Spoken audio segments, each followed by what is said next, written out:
আমার ব্যস্ত লাইফের মধ্যে আমার জীবনের কিছু অংশের পার্ট তোমাদের সাথে শেয়ার করতে চলে আসলাম। এটা ছিল বৃহস্পতিবার সন্ধ্যাবেলার মিনি ব্লগ। বৃহস্পতিবার পূর্ণিমা, খুব ভালো দিন পড়েছে, ভাবলাম একটু গুরুদেবের মন্দিরে গিয়ে দর্শন করে আসি। যাওয়ার পথে প্রদীপ কিনে নিয়েছিলাম আর সোনাকে ওর একটা পিপি এই যে ডেয়ারি মিল্কটা গিফট করলো। গুরুদেবের মন্দিরটা আমাদের ঘর থেকে খুবই কাছে, চারালি রাম ঠাকুর মন্দির।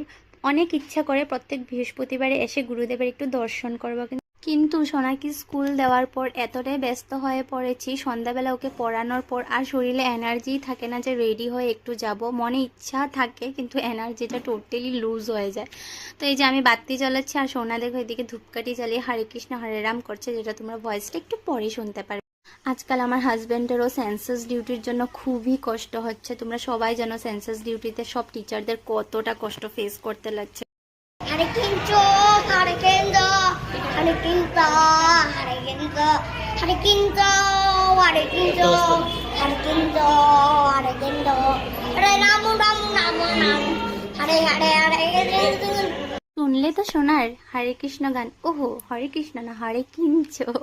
যাই হোক, আমরা সুন্দর করে গুরুদেবকে আরতি করে নিই। সত্যি আজকের দিনটা পুরো লক্ষ্মী পুজোর দিন পড়েছে, বৃহস্পতিবার পূর্ণিমা। আজকে আমার ঠাকুর ঘরে পুজো দিয়ে বের হতে হতে প্রায় 1:30টার উপরে হয়ে গেছিলো। তারপরে আমি উপোস ভেঙেছিলাম।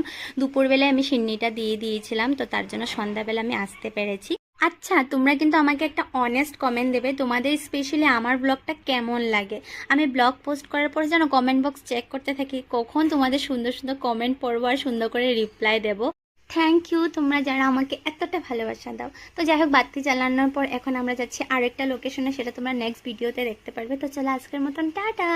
জয় রাম, জয় গোবিন্দ।